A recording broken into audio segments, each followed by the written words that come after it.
మోకాళ్లలో గుజ్జును పెంచి నొప్పిని తగ్గించి సర్జరీని దూరం చేసే ఫ్రీడమ్ వాక్. వైసీపీ బూత్ నేతలకు పోలింగ్ బూత్ లోనే ఓటర్లు బుద్ధి చెప్పారని సోషల్ మీడియాలో ట్రోల్ అవుతుంది.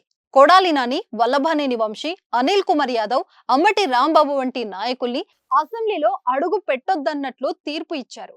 కొన్ని లక్షల మంది ప్రజల ప్రతినిధిగా చట్టసభలో ప్రాతినిధ్యం వహిస్తున్నామనే విచక్షణ కోల్పోయి బూత్ పురాణం ఎత్తుకునే వైఎస్ఆర్సీపీ మంత్రులు, ఎమ్మెల్యేలకు ప్రజలు వాతలు పెట్టారు.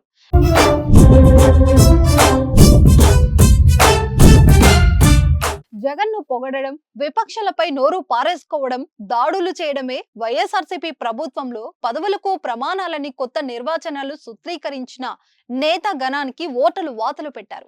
మైకు ముందుకొస్తే చెవులు మూసుకునే అసభ్య పదజాలని ప్రయోగించే కొడాలి నానిని ఓడించి ఇంట్లో కూర్చోబెట్టారు.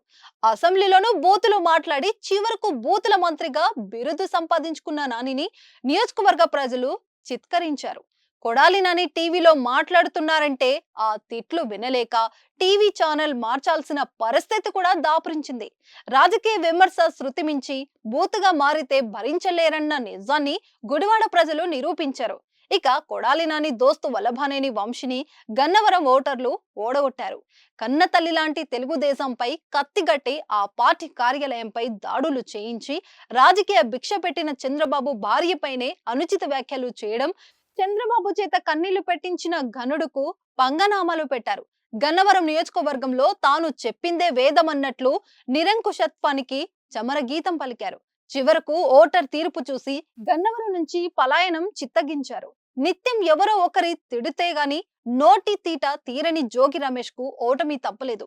జగన్ దృష్టిలో ఎక్కడ వెనుకబడతారో అన్నట్లుగా సహచర మంత్రుల ముందే నోరు పారేసుకును జోగి రమేష్ ఈసారి కృష్ణా జిల్లా పెడ నుంచి పెనమలూరుకు మారారు.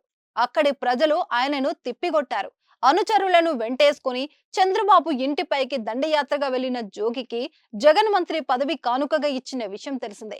కానీ పెనమలూరు ఓటర్లు మాత్రం ప్రజాస్వామ్యంలో తిట్లు, దాడులకు స్థానం లేదని తీర్పిచ్చారు. ఇక తోటి ఆడవాళ్లు అసహించుకునే ప్రవర్తనతో చెలరేగిన మంత్రి రోజా కాదు, మాజీ మంత్రి రోజా తగిన మూల్యం చెల్లించుకున్నారు. మంత్రిననే మర్యాద మరిచిపోయి చిన్న పెద్ద అనే తేడా లేకుండా నోరు పారేసుకునే రోజాను ఓటర్లు ఓడించి ఇంట్లో కూర్చోబెట్టారు. పదవి అనేది దర్పం, హోదా కాదు. బాధ్యత అనేలా ప్రవర్తిస్తేనే ప్రజలు ఆదరిస్తారు, లేకపోతే ఇలానే గట్టిగా బుద్ధి చెప్తారనేది ఈ ఎన్నికల నిరూపించాయనేది అక్షర సత్యం.